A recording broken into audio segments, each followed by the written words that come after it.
What's up, everybody? Jordan Stewart here from Vover. Thanks so much for tapping into the Vover Original Show. Just a reminder that if you want to drop your opinions about the episode or respond to the host and guests with your voice, go and download the Vover app wherever you get your apps. Vover, voice over everything. Enjoyed the show. What's up, everyone, and welcome to this Monday edition of the Vover Sports Card Show. I am your host, Frank Hrelja. Today, I want to give you a football card market update. Once we're done with that, I want to talk about Kevin Durant because I do think that there's opportunities in his card market right now. So to start off, I want to talk about the football card market today because I think there's multiple takeaways to have, and I want to give you guys some advice heading into this next month. Over the last 7 or 8 weeks or so, I've talked about football cards on the show about once a week, and the purpose of me doing this was so that you could be buying the cards then when nobody was really paying attention to football and you could get good deals. If you look at the football card market today, training camp started yesterday. This means that football is in the forefront of everybody's mind, and we're seeing the cyclical nature of sports cards at play. The closer you get to a season, if we look at the NFL calendar, training camp for most teams started yesterday. We are predictably seeing football fans getting excited, which in return is making football card prices go up on the day. If we look at someone like Baker Mayfield, 7-8 weeks ago, nobody was talking about him. You look at his card prices today, just 3 or 4 weeks ago, his Kaboom rookie card PSA 9 was $800. Now the card's selling for $1,600. If you look at Tom Brady, you could say, well, his Bowman Chrome rookie card isn't moving right now. It's been moving sideways for a couple months. But if we look at his 2018 Kaboom PSA 10, it was $4,300 in May. Now it's $6,300. And the number one takeaway I want you guys to have from all this is that narrative is key. When we get close to an individual season starting for a particular sport, overall the market is going to get more attention. But every single player is not going to go up. I want to give a few examples to make this point clear. If we look at some stud running backs like Alvin Kamara or Dalvin Cook, you look at them right now and say they both have the potential to be the best running back in football this season. Alvin Kamara, the Saints no longer have Drew Brees. This means that Taysom Hill is going to be forced to have high usage with Kamara, and this is going to make his numbers look great, and maybe the Saints are low-key competitive in the NFC South this season.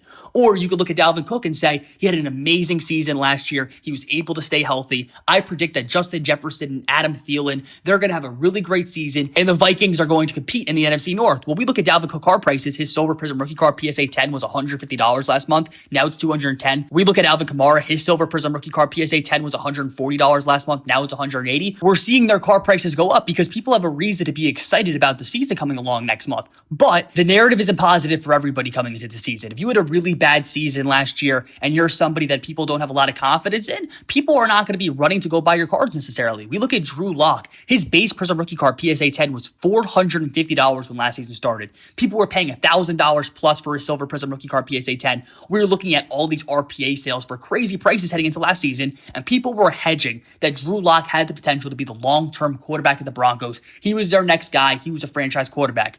We obviously watched the season happen, and Drew Lock possibly was the worst quarterback in football. You could tell that he wasn't a true franchise guy. We've heard ever since the middle of last season that the Broncos are looking to make a trade or draft another quarterback. So now we know that nobody really trusts Drew Lock as a long-term quarterback. We look at that base Prism rookie card PSA 10. Last month it was $50. This month it's $50 again. Now Drew Lock, you can make the argument, has an opportunity if he proves people wrong, but until he does, the narrative is set in stone. Drew Lock will be considered an unreliable and unworthy investment until he proves to people that there's a chance that he could be a long-term quarterback. If we just consider the card markets of the two superstar quarterbacks that were in the Super Bowl last year, Tom Brady and Patrick Mahomes, let's think about their narratives. Tom Brady just won his 7th Super Bowl. If we compare his card market to what LeBron's did last fall, LeBron and Patrick Mahomes both won the championship. And then after the season ended, we saw some of a sell-off in their cards. You look at LeBron's Topps Chrome rookie card PSA 10. Last summer went from $16,000 to $10,000. We've seen Tom Brady's Bowman Chrome rookie card PSA 10 go from $28,000 to $16,000 now. And when we head into the season, we're going to hear nothing but good things. We remember LeBron when his card prices to January, February, they did great. We think about Tom Brady right now. Training camp started yesterday. We're going to see Tom Brady on the field. He wasn't even wearing the knee brace when throwing around yesterday. So people are going to be saying Tom Brady's going for his 8th Super Bowl. I want to buy into his card market now before the season starts. We even look at someone like Patrick Mahomes and say, yep, I get it. He lost to the Super Bowl. But we look at these last 3 seasons where he's been the starting quarterback and he's made it to at least the AFC Championship game every single year. League MVP, Super Bowl MVP. Last year, yeah, I understand they lost in the Super Bowl, but the Chiefs had some injuries in the Super Bowl. Patrick Mahomes, it wasn't really completely his fault that they lost. And we're looking at him as a 25-year-old player who has a decade plus of potentially being the best quarterback in football and winning Super Bowl. So we're going to see nothing but good things from Mahomes over this next month. But what's going to end up happening is once the season comes along, your narrative is not going to hold anymore. When we see you on the field playing in games, people have short-term memory. People are going to base their opinions on you off what they did most recently. If you're Daniel Jones and last last season you didn't play great, but in week 1 of this season, you're throwing 2 touchdowns to Kenny Golladay and the Giants win and everybody's calling you Danny Dimes in the future, your card market is going to continue to go up and you're helping into your narrative. But if you're Daniel Jones and we're 4 weeks into the season, we see the Giants start off 1-3, 0-4, and that there's supposedly reports that the Giants want to move off of Daniel Jones and find a new quarterback.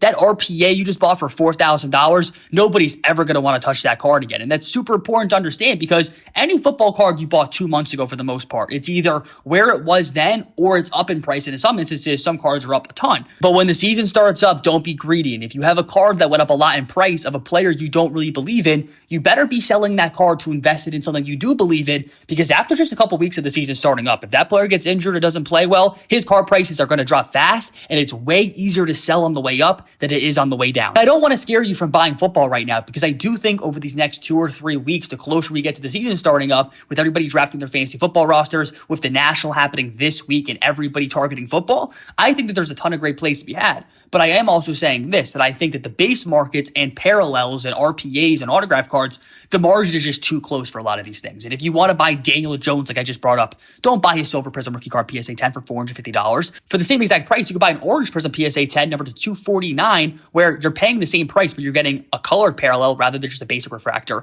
And the card is serial number to $299, so you know just exactly what the supply of this card is, where for a Silver Prism, we don't know. And what we tend to see with the market, and we saw this 5-6 months ago with basketball, don't forget about it, where the base stuff ran up first, the easy cards to understand, everybody ran and jumped on those, but when those cards got too expensive, people started being creative. People started reading pop reports and understanding parallels and all these different releases. And the rare cards and the cards that people truly appreciated, they're the ones that tended to go up the most and hold value long-term the same way. You might be able to do a quick flip on a base Prism rookie card PSA 10, but I guarantee you, I don't really care who the player is. Week 4 of the season, the card's going to be cheaper than what it was when the season started up. And around this discussion on narratives, I also want to be clear that just because you're playing well and potentially exceeding expectations slightly or just playing great, it doesn't mean that their card prices are going to keep going up, especially base cards. If we think about someone like Zion Williamson, if we looked in April, his base Prism rookie card PSA 10 was probably down 40-45% from where it was at peaks. But if we look at something like his blue Prism rookie card PSA 9, I remember that card went from being $3,000 back in November, December when the season was starting up, and then selling for $12,000 because Zion Williamson was still playing great. But the overall narrative around him in the basketball community, nobody really cared. The Pelicans weren't winning games. I think it's crazy that people gave Zion a bad narrative. He's had 2 coaches to 2 years, but that's a completely different discussion.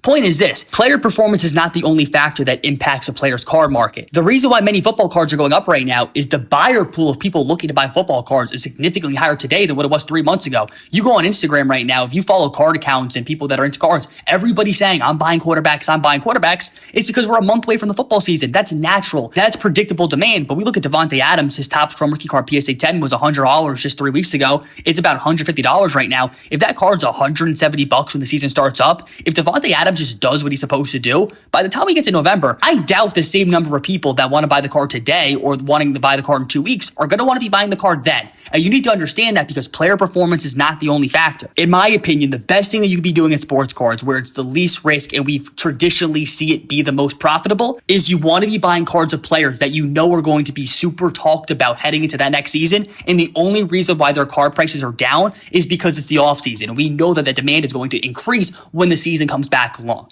And the reason why I want to bring that point up as well is I think this goes along with Kevin Durant. And I was hoping to talk positively about Kevin Durant today. And I was hoping to say that USA Basketball won yesterday. KD put the team on his back.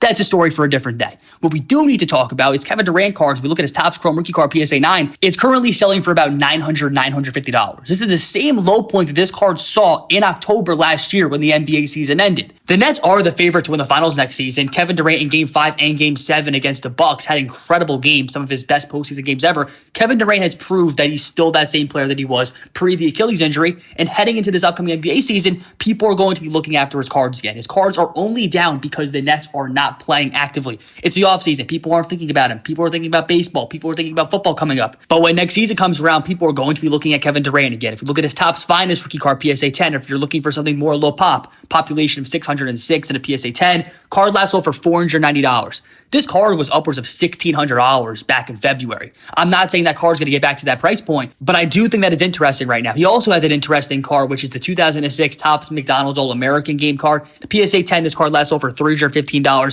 This was a card that Gary Vee really liked. This card got pumped up all the way from being $200-$300 last summer to selling for over $3,800 at the end of January. This card should never go back to those prices. This is not a rare card whatsoever. And I wouldn't touch this card if it was expensive, but it's $300 right now to PSA 10. I think that's a reasonable price to be able to buy in for a PSA 10 rookie card of Kevin Durant. What I want you guys to take away from this is that Kevin Durant cards are down because he's not playing right now. It's the offseason. It's not fun to buy Kevin Durant cards today knowing that he won't play for 4 months. But if you're buying Kevin Durant today when some of his cards are 35-40% of where they were at their peaks, and we know heading into next season, Kevin Durant is going to be viewed as a top 3 player in the NBA on the favorite to win the championship. When the season comes around, people are going to be thinking in their mind, if Kevin Durant wins the championship for the Brooklyn Nets, their first title ever, he's a finals MVP, third ring, third finals MVP, does it on a new team, being the clear face, because he's obviously the alpha on this team, not James Harden or Kyrie. Both of those guys are not truly reliable. People are going to want to buy Kevin Durant again. I would not be overlooking him right now. So I appreciate you listening to this Monday edition of the Vover Sports Card Show. I am your host, Frank Hrelja, and I'll be back again on Wednesday.